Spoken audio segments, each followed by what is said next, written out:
जीवन में अगर सत्संग ना सुना, जीवन में अगर भागवत ना सुनी, जीवन में अगर संतों का सानिध्य नहीं किया, तो इतना कीमती मानव जीवन पा करके इसका मूल न समझ पाए हम। ये बेमोल चला गया, इसकी कीमत न समझ पाए हम।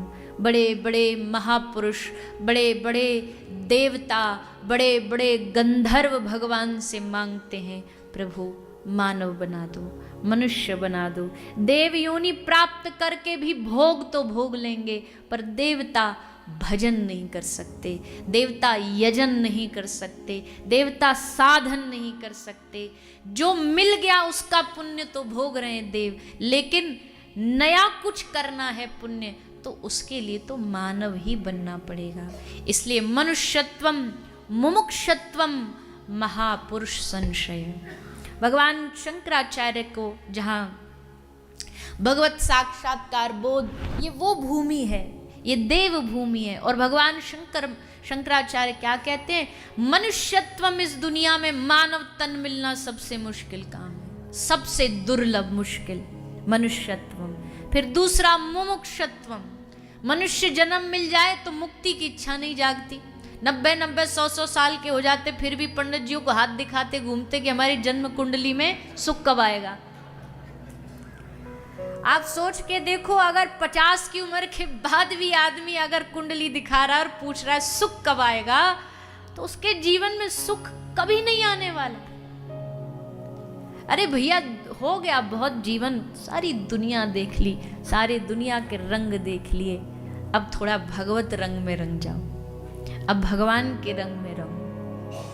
मुक्ति की इच्छा ही नहीं होती, संसार छोड़ने का मन ही नहीं करता। वो तो अच्छा है भगवान ने मृत्यु हमारे कंट्रोल में नहीं दी नहीं तो हमारा दंगे हो जाते, लोग एक दूसरे का सर फोड़ देते।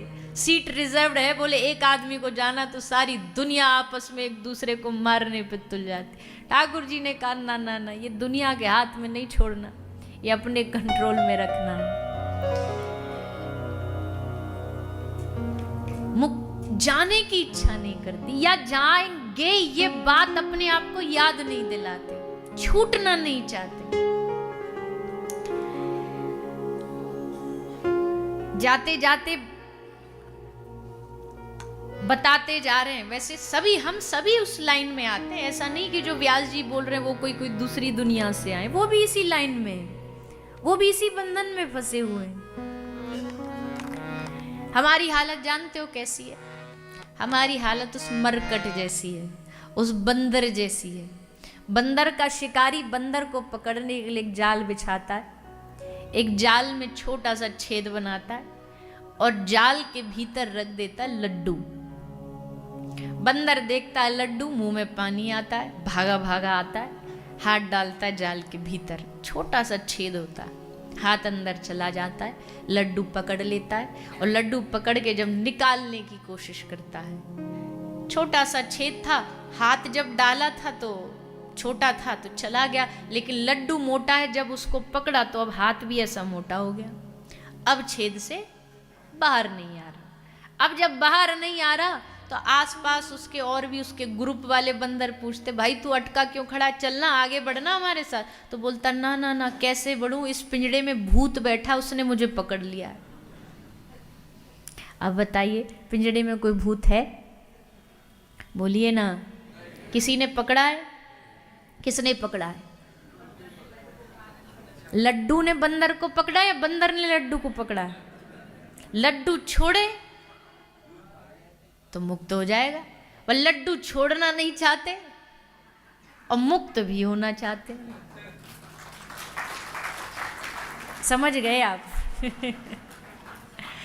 वही हालत हमारी है भैया। कथा के लिए ऐसे भी बहुत होंगे जिनको आपने जहांगीर सेवा संघ ने फोन किया होगा, चलो भाई ऋषिकेश में कथा हो रही है, चलो। अरे क्या बताएं, झंझटों में फंसे हैं, माया ने पकड़ रखा है भैया। पर माया ने नहीं पकड़ रखा, हमने उसको पकड़ रखा है। झंझटों ने हमें नहीं पकड़ रखा, हमने झंझटों को पकड़ रखा है। झंझटों से मुक्त हम होना नहीं चाहते। एक बात बताइए, संसार में जीवन जीने के लिए पेट भरना काफी होता है। अगर कोई हमें ये इस बात की गारंटी दे दे कि तुमको जीवन भर हम बैठ करके खिलाएंगे, तुमको कुछ नहीं करना, कहीं नहीं जाना, कहीं बाहर नहीं, एक कमरा में रहो, बस रोटी आ जाएगी आपकी टाइम से, खाना खाओ, भोजन करो, सो जाओ और झंझट मत पालो, क्या हम मान जाएंगे?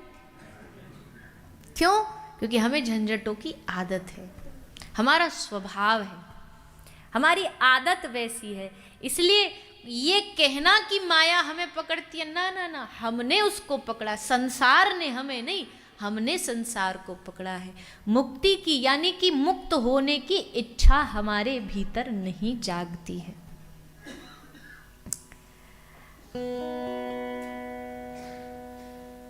आए हैं हरिद्वार, आए हैं ऋषिकेश, क्यों? दुनिया के झंझटों से दूर, पर अपना पूरा खानदान दिल में लेके आते हैं। गंगा जी भी नहाते हैं तो डुबकी लगाते समय ये चिंटू के नाम की, ये चिंटू की बुआ के नाम की, ये मौसी के नाम की, आए अकेले पर खानदान पूरा दिल में संग लेके आए, झंझट पूरा संग दिल में लेकर के आए, वो नहीं छूटता हमसे। वैसी ही हालत है।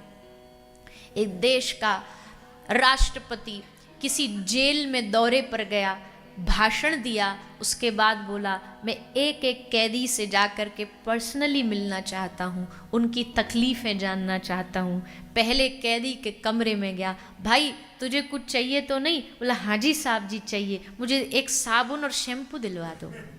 राष्ट्रपति ने कहा इसको शैम्पू, साबुन, कंडीशनर सब दिलवाओ।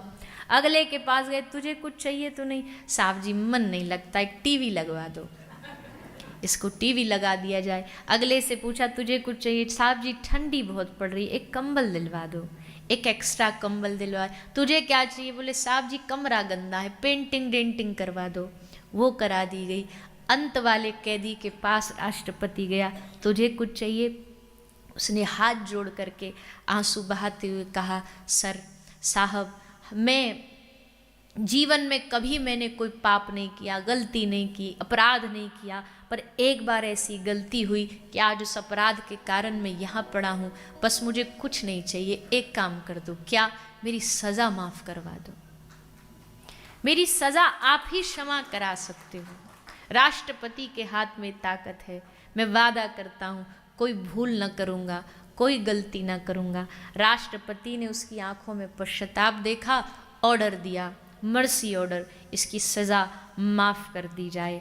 बस यही हालत हम सब की है। ठाकुर जी के मंदिर जाते हैं, तीर्थ जाते हैं, भगवान के धाम आए, भगवान ने पूछा तू इतनी दूर से आया, बता तुझे क्या चाहिए? तो हम जानते हो क्या करते हैं? साबुन तेल मांगते हैं। हमारी हालत वैसी है। राष्ट्रपति से क्या मांग रहे? तेल साबुन मांग रहे हैं, कंबल मांग रहे हैं, सफाई मांग रहे हैं। राष्ट्रपति तो सब कुछ दे सकता है, हम भगवान से क्या मांग रहे? भगवान बरसों पुरानी प्रॉपर्टी अटकी वो ठीक करवा दो, भगवान लॉटरी लगवा दो, भगवान बेटा नहीं है ये दे दो, भगवान ऐसा करवा दो।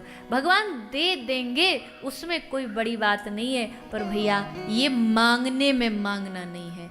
असल मांगना क्या है? भागवत जी के चरणों में कहो, प्रभु बहुत बहुत दिन हो गए, युग बीत गए।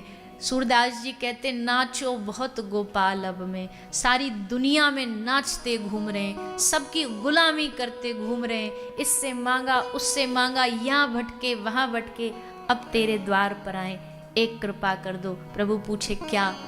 अपना बना लो, संसार से मन हटा के अपने चरणों में लगा लो। ये मांगते कहाँ हैं हम तो संसार में मन लगा रहे, ये चीजें मांगते हैं। भगवान भी फिर वो ही देते हैं, ठीक है जा, सुख संपद घर आवे, कष्ट मिटे तन का, ओम जय जगदीश हरे। हम कोई, हमारा वैसे अधिकार नहीं है, छोटा मुंह बड़ी बात है ये।